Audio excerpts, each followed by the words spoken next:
Good morning students आज हम काव्य 14 पढ़ेंगे 14 जिसका शीर्षक है बाग और फूल। काव्य समझने से पहले हम कुछ कठिन शब्द देख लें। किसले का अर्थ होता है नए पत्ते। टिकोरे का अर्थ होता है छोटा कच्चा आम। जो आम के पेड़ पर फूल गिर जाने के बाद तुरंत जो छोटा सा आम दिखाई देता है उसे टिकोरा कहते हैं। कजली का अर्थ होता है स्त्रियों का एक त्योहार। कछार का अर्थ होता है नदी किनारे की जमीन। नदी किनारे पर जो गीली मिट्टी होती है जो खेती करने के काम आती है उसे कहते हैं कछार। स्टूडेंट्स, यहाँ पर हमारे कवि बाग और फूल ये शीर्षक के द्वारा हमें ये बताना चाह रहे हैं। हमारे कवि कहते हैं कि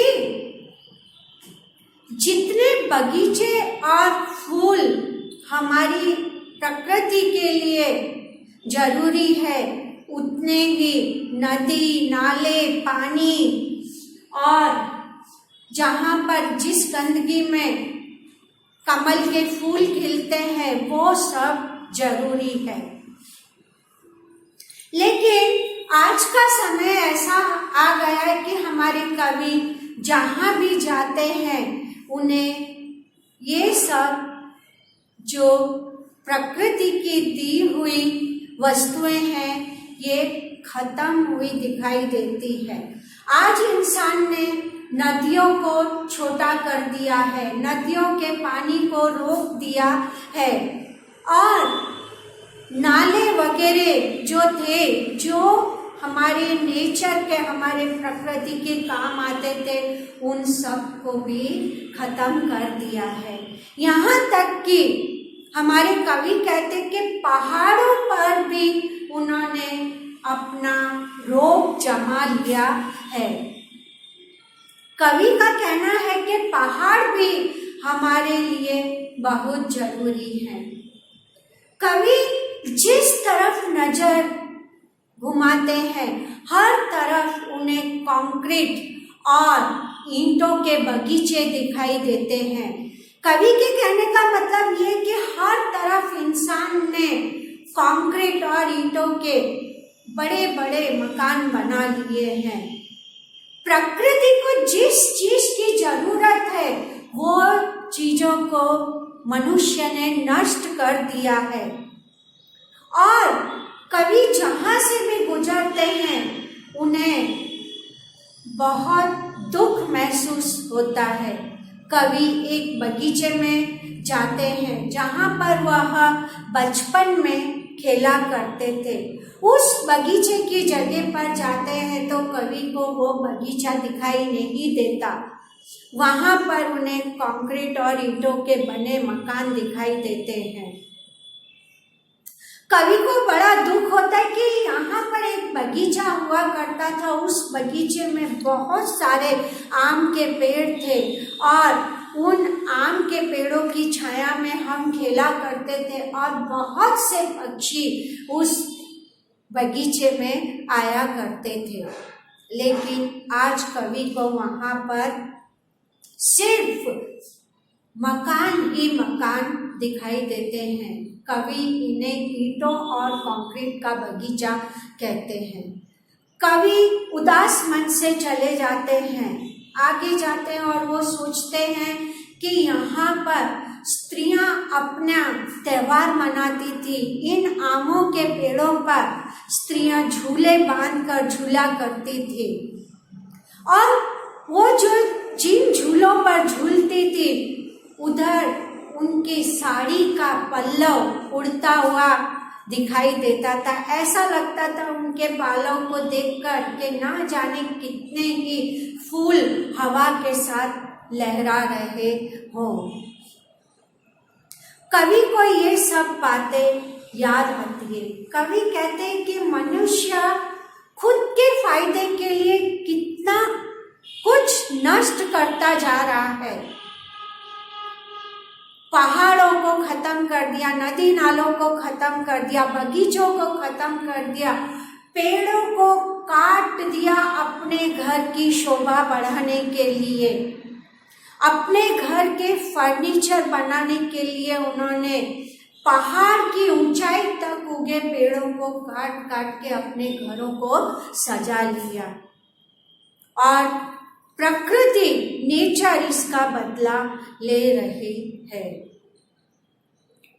यहाँ पर कवि को हर बार दुख होता है। वह नदी के पानी को देखते हैं कि नदी के बहाव को मनुष्य ने रोक दिया है। उसके आसपास की जिस मिट्टी में बढ़िया खेती होती थी, उस खेती को भी मनुष्य ने खत्म कर दिया है।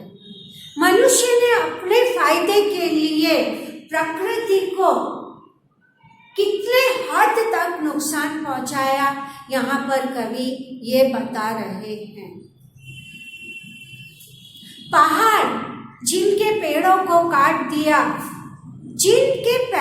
जो पेड़ों ने पहाड़ को जकड़ कर रखा था, पकड़ कर रखा था, उनकी जड़ों ने पहाड़ को एकजुट करके रखा था, आज वो पहाड़ कट गए और उनकी जड़ें एकदम मर चुकी और आज पहाड़ मनुष्य को ही नुकसान पहुंचा रहे हैं। और ये नुकसान इतना बड़ा हो जाता है कि मनुष्य को भरपाई करना मुश्किल हो जाता है, जान तक चली जाती है। लेकिन मनुष्य ये सब करने में रुक नहीं रहा है। वो लकड़ियां काट रहा है, वो वन काट दे रहा है, पुराने वृक्षों को खत्म कर दे रहा है। एक मशीन चलाकर वह वृक्षों को खत्म कर दे रहा है।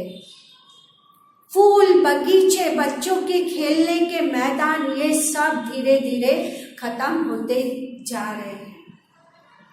हमारा कवि हमें यही बताना चाह रहा है कि जिस तरह से मनुष्य के लिए रहने के लिए आवास जरूरी है, उसी तरह से प्रकृति को अगर जीवित रखना है तो प्रकृति के लिए नदी, नाले, पहाड़, पक्षी, जानवर, ये सब भी जरूरी है।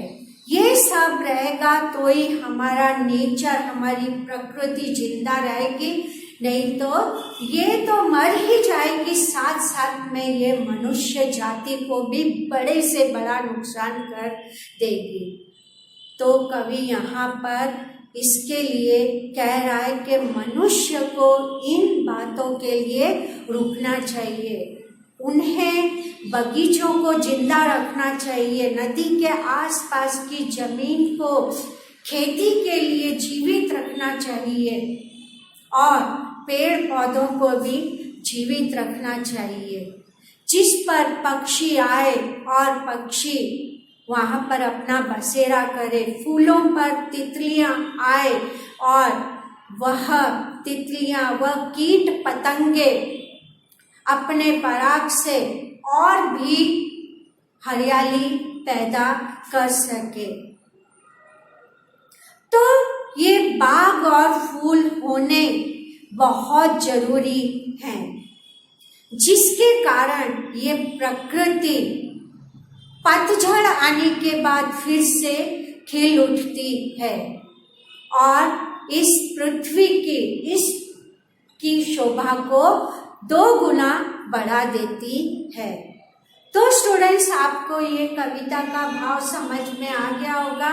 इसके प्रश्न उत्तर आपको लिखने हैं और जितना भी व्याकरण का भाग है वह मैं आपको लिखवाऊंगी। स्टूडेंट्स, ये होमवर्क आपको अगले वीडियो मिलने तक पूरा करके दिखा देना चाहिए। अगर आपको कविता में कुछ समझ में नहीं आया है तो आप मेरे से पूछ सकते हैं। धन्यवाद।